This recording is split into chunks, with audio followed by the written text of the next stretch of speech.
if you get asked a question more than once, systemize it. Oh, that's Script good it, policy. systemize it, do something, because then you're not wasting that same energy again that happens. The first part of growth is being intentional about it and deciding to grow. I think that's everyone's bent, is to just assume that it's going to happen. I've been doing this a long time, so I should be good at it, right? Right. Yeah. You've had so many opportunities for personal growth. I really have, but I avoided conflict like the plague. And I would get angry when conflict Lord, was give me presented. Opportunities for personal growth. No, I didn't pray for that. I'm Be not an stupid. employer. Yeah.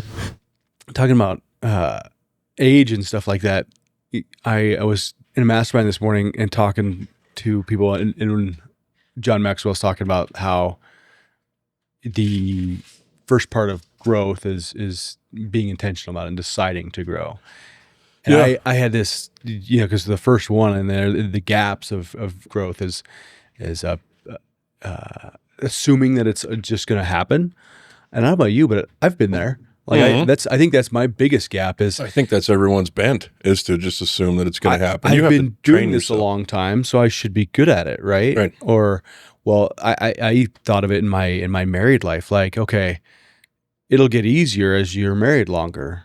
Well, yeah, if you work on it, if you're intentional, and if you decide to make it better and easier and stuff like that. Otherwise, you get to be, 45 like you and I mean 35, sorry, Mike. No. Or you get to be 65 like our parents and stuff, and you have this thought of, oh, I must be good at stuff now. And you haven't grown at all. So you're just older, not necessarily better. Right. And we've really seen this with employees, like, hey, I've been doing this for 20 years. Yeah, you'd think you wouldn't be such a dumbass by now, right? Right. Like, yeah. Don't be rude to people. I mean, it's not. You can't just say it's common sense, right? And you have to. It's an everyday thing. It's almost exhausting, right? You can have disciplines and habits that help you, but if you're not intentional in any of those moments of what I'm going to work on, we've been talking about this a lot. Intentional in finances and things that. We're trying to get done in the office. We've got to take the time to talk through these things and not just let things slide. Because like we've talked about it before on other episodes and stuff. I floated for a long time and then woke up one day and was like, wow, where did my life go, right? And so many times you can do that. Yeah. And every day you have to be intentional about something else. Nothing happens. Now, you're not necessarily a bad person or unwise. You're just never going to change.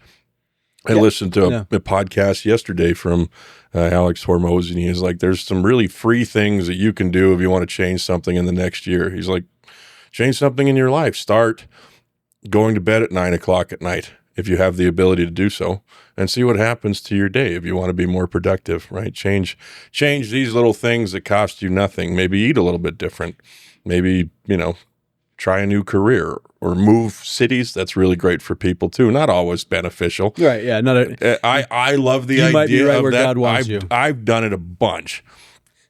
And I think that too, but then if you don't have good discipline in your Christian faith and where God wants you, and you're always so worried about where he wants you when I think the reality is, he may have you in a town specifically, but he's going to use you everywhere if you're ready to do it, right? So you don't have to pray about it for 10 years and then decide that you want to move to a big city. We're going to call this episode "Bloom Where You're Planted."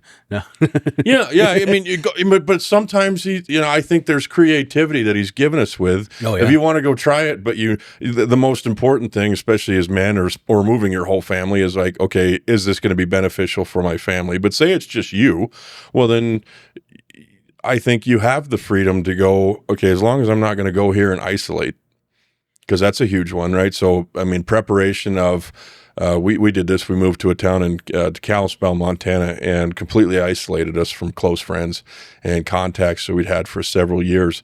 We weren't prepared for it, and certainly a lot of stuff happened in my life. It wasn't a positive move. It wasn't a positive move in that regard, and most of it was related to the fact that we didn't know anyone, and we had been close to people for so long. And so recreating something that we had worked 5 years on, But if you're by yourself and you're extroverted, You can meet people anywhere, especially if you got a group of guys. If I was to move now, I got a really great group of guys that I'd be able to keep in contact with. Right. Yeah. You know, if you don't have that created and you leave with no roots, well, then the chances of that being a viable move that you're going to grow in, unless you're intentional, you know, to make sure you have those habits. Yeah, that's the thing. Like if you moved right now, say, you know, move down to Alabama to be closer to your girls, you would intentionally seek out guys like what you have here, so that you'd have that same kind of backstop or whatever you want to call it there, because you've grown. So that's the difference. You've grown to a place where you know how to build those things in intentionally. A lot of people, and I want to, and you want. I always knew how. Well, I can't say I always knew how to. I knew what I should be doing, but I didn't have the balls to do it. Right? Because it takes a lot. It's not as easy to be vulnerable, right? Yeah. Yep. So that growth and that discipline, that's what we're talking about today, with being able to hold customers, employees, everybody, yourself accountable without lighting everything on fire and being a total jackass and saying, you know, well, because some people, that's how they do it, right? They walk in and say, well, you didn't do this, you didn't do that, you're fired, get out, you know. And those people, because I've been that person too. You find when you start burning bridges behind you, that the real fear behind that, the explosive temper, all those things, right, is an insecurity, as well as it could just be a bad habit. But usually it stems from something else, right? I'm the boss. I get to say whatever I want.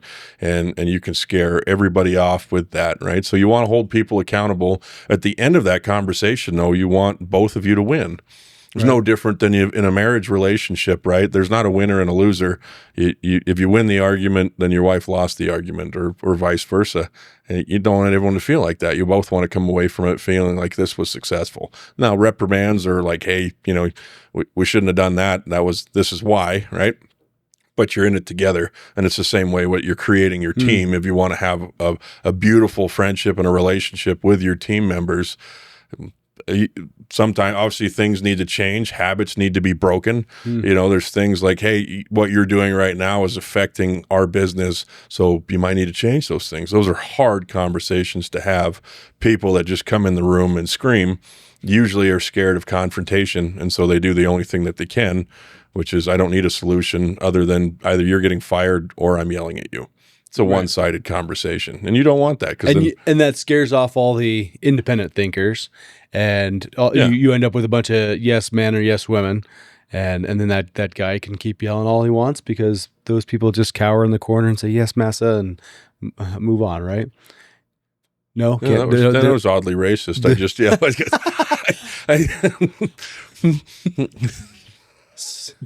It's all right. Yeah. Just moving right along. Yeah. No, we don't have any. You're 100% correct. Yeah. Yeah. It just didn't sound Jewish or anything, you know, back in those days. I didn't say yes masa. Yeah, you're right. Yes masa. Yeah. No, you're 100%. You're 100% right. You can run a really successful business, kind of, with a multitude of. You can make money. You can make money with a multitude of people, but nobody else is going to be making money. It's just going to be you. Yeah, and if you want to run business like that, there's lots of them that do it. We're not advocates for that. I think everyone should be winning when they're on your team. Right? Yeah. While you're talking, it was reminding me of just all the wisdom that we've already shared with our audience. You know, we're just really helpful people. Going back to the 7 Habits series that we did, and how Stephen Covey really leans into the win-win or no deal. And if you take that approach into every interaction, not just, you know, signing big business deals or, you know, closing on a property or something like that, but if you say, okay, when this person comes to work with me, every day should be a win-win or no deal, right? Right. And, you know, marriage is the biggest one. So yeah, if you guys haven't checked out those, go back to the 7 Habits series, because Mike and I were incredible during those. Yeah. Well, I was. Yeah, it was mostly you. It was all on your shoulders. Yeah. Yeah. Oh man. Anyway, so what have you used recently, especially with some of the people who you've had to move on from and help them step into their next phase of their careers, to really hold people accountable without burning bridges and without And creating enemies. On that, I mean, you don't want to burn a bridge. Sometimes you're gonna, right? As long as it's the other person. Sometimes it's the other person burning the bridge. If you come from you get from the other side of that conversation that you have to create and then have, and you can just look at yourself honestly and go, I understand that didn't go well, but it wasn't me. And those are going to happen too. You can't always make people happy. Just like you can't make customers happy, you can't make employees happy. So yeah, recent situations, obviously, with we had a employee that's no longer here, right? And we had to have it was an odd conversation because I didn't expect to have to talk through some of these things, right? And even through all of that, it was probably 45 minutes of trying to see his point of view and then getting my point across, and I thought it was a real win. I mean, he's still not here, and he took some of it to heart, and then we just ended up having to let him go anyway, right? And that bridge was burned. But I even noticed that preparing for that conversation, I knew it was going to be confrontation, and it's still difficult. But I could have, because there's always a part of me is like, well, this is fucking stupid. Why am I even having to tell you this? You're a grown man. I had those thoughts in my head. Obviously didn't say them out loud because that doesn't help anyone. I have the ability to be the largest man in the room and the angriest in those moments. Like I have that capability, but I hate being that person. And I never have been that person at work. There was just times in my past life where I was. And so you big angry white man, you just what you want to do is prepare for the conversation and go, okay, what's going to happen when I bring these things up like this? How do I keep my cool? How do I make sure the point gets across? But also there's a moment where as a boss, you have to go, I understand your point of view, but it doesn't really matter at this point. You have to do what I'm asking you to do. And that's a weird place to be too, because you don't always have to face that. It just depends on the personality that you're dealing with. Yeah. And so we came out of it feeling like we all won, well, in that conversation. Everybody who's still unrivaled won. Yeah. So two things. One, he's in that place because he assumed that he would just continue to get better and that he's smarter now than he was 5 years ago, even though he hasn't intentionally changed anything. Two, did you have to add anything to your SOPs or your onboarding process or anything like that? Because you're like, oh, I thought this was common sense, but obviously I have to tell my technicians, you can't be a douche. Right. Well, and that's a really good point, Ryan. I think the systems and policies that we put into place, I didn't think we'd need so many of them, but every time we get a new employee, it's like, oh yeah, there needs to be a policy for this. And the reason for the policy is that emotion comes out of it.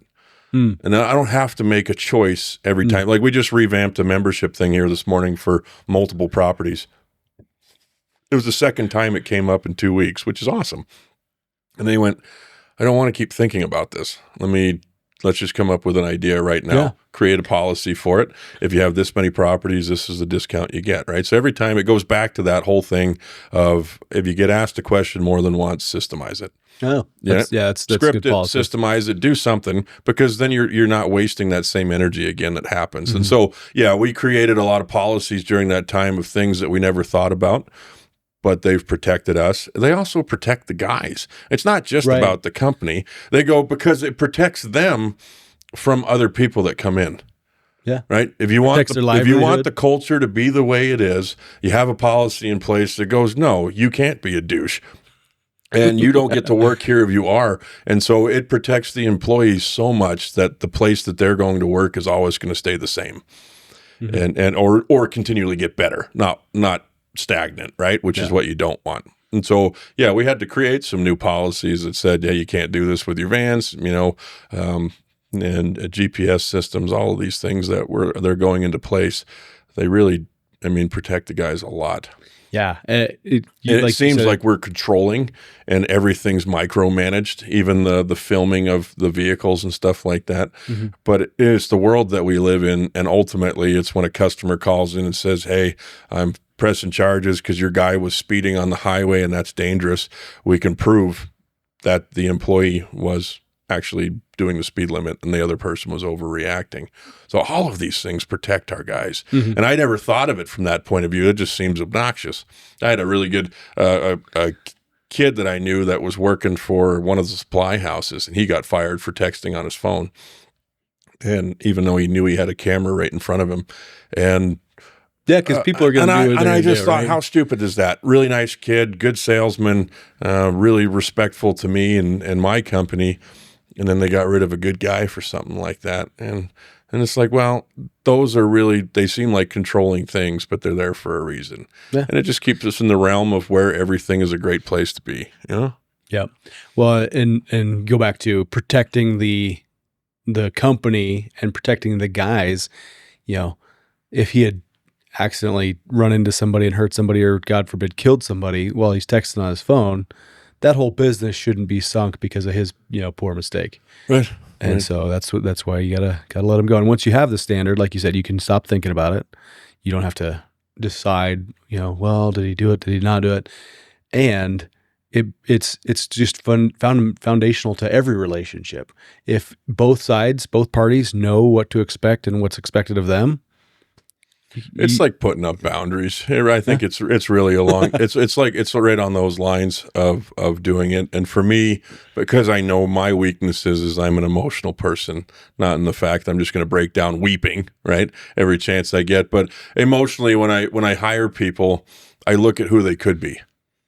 And that's a dangerous place to be. And we've talked about that several times, I know, and that's the weak side of me too. I guess I've made my point. Mike's done with me reminding him. Yeah. And so, but it's the same thing in that regard, right? Of policies get the emotion out of it. Yeah. I don't have to make this decision again. It's already been made. It's on paper. Don't even ask me.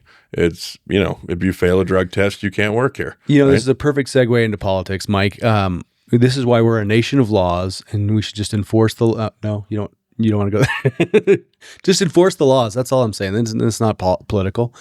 You talk about good boundaries. I saw a great local commercial on TV the other day, which not as good as our commercial on TV right now, but hashtag Drew Lowen Creative. I always think of Justin Timberlake hashtag. But England Fence, they did a commercial, and it's like a good neighbor, stay over there. And because they've got Jake from England Fence, and he just appears like Jake from State Farm. That's great. Yeah, good fences make good neighbors, and so you can pay me for that later, Jake. Anyway, what else have you guys done that stems or either prevents that kind of stuff from happening, or I know you have instituted internal growth into your employees, giving them the opportunity to grow themselves, so that this kind of stuff doesn't repeat itself. Yeah, I think when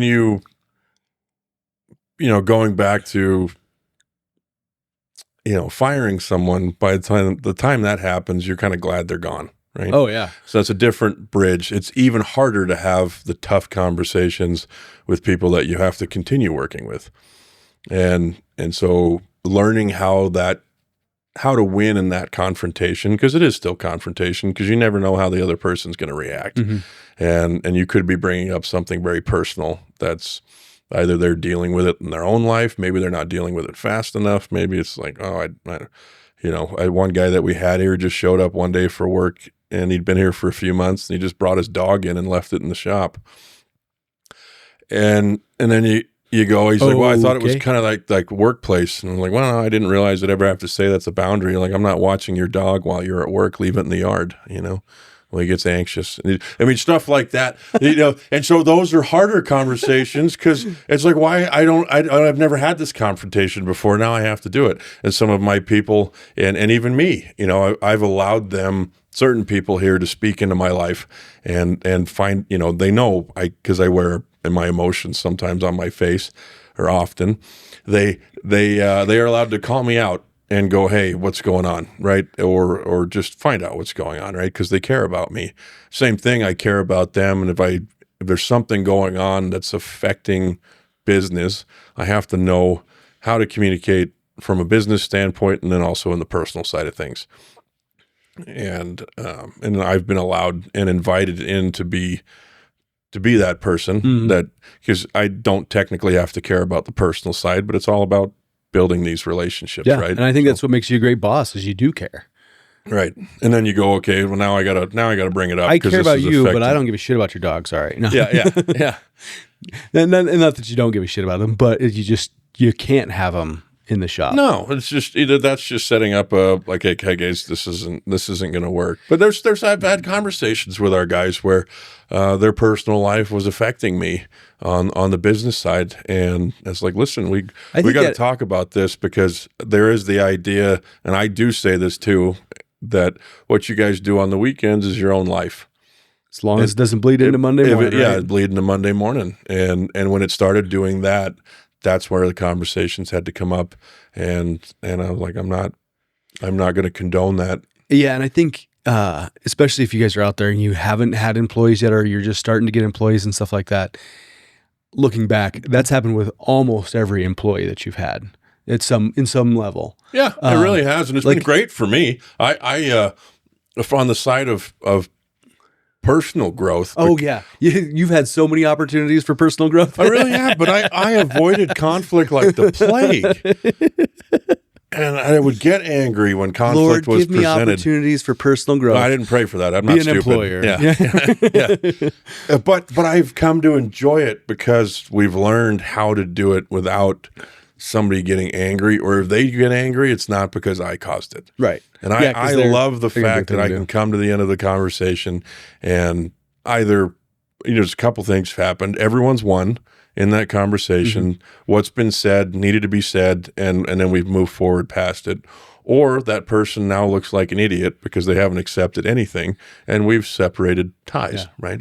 Yeah, I was just thinking about it because it's like, okay, I can only think of one or two of the employees who haven't had a Monday flu, or a dog at the office, or their marital status, or whatever. Oh, I've even come to the place with the guys like, be careful of what you eat on Sunday night. Yeah. Don't go out to some family event and gorge and then be like, man, I got the shits all morning long on Monday. I can't be a plumber today because I'm working on different pipes. Yeah.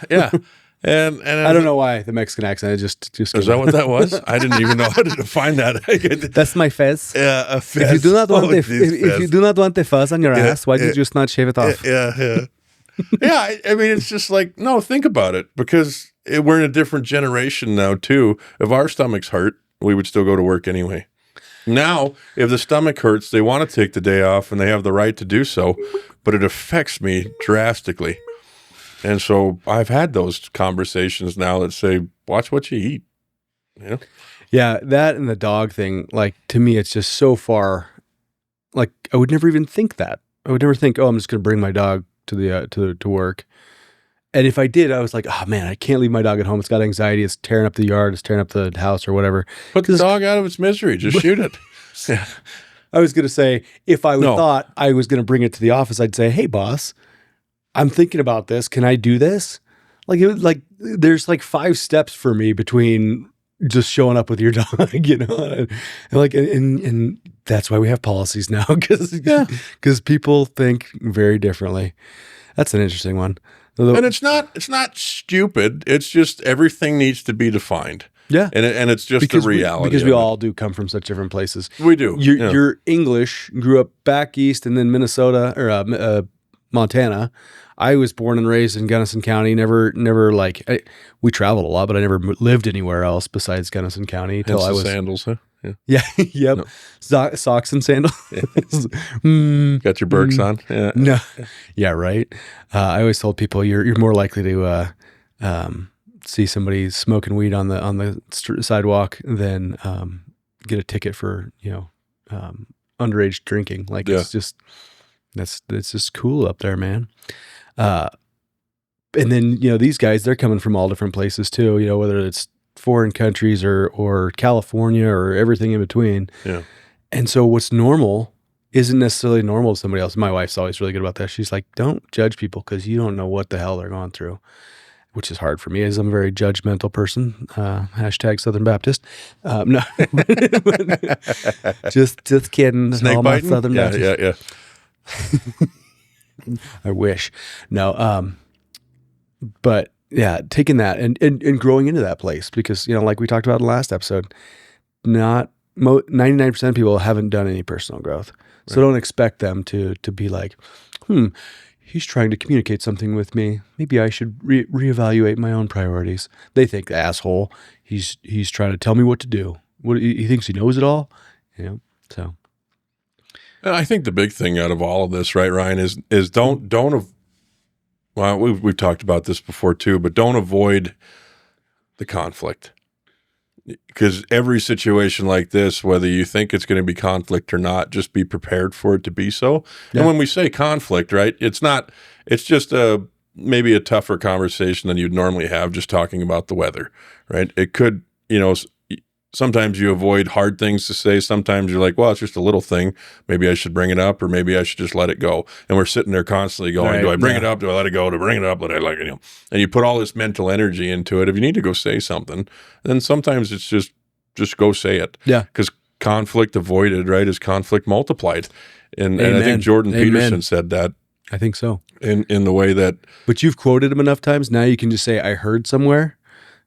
Conflict multiplied, and then I heard somewhere. And then in a couple of years, you can just start saying, "I always say." Conflict avoided is conflict multiplied. Yeah.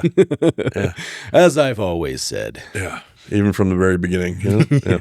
I was 2 years old the first time I heard that. So yeah, it's one of those things. As Grandpappy used to say. Yeah. Just remember to have them. They're always going to happen, and you might as well prepare for them. If you're a person that avoids any kind of tough conversation, then start practicing it, and probably just start practicing on yourself, because we all have stuff in our mind that we go, I'm not working on that. I don't really need to. That's conflict. I don't understand what you're talking about, because I am pretty close to perfect, so I don't have anything I need to work on. Yeah. Anyway, but if you're sitting there thinking like, should I talk to him about this? Should I not? Should I just let it go? If you've gone back and forth 2 or 3 times, just talk to him about it. Yeah. Because either you're going to argue with them or argue with yourself. You might as well get it out in the open. So what are we going to talk about next week, Mike? I didn't look that far ahead. Me neither. Let's see you next week.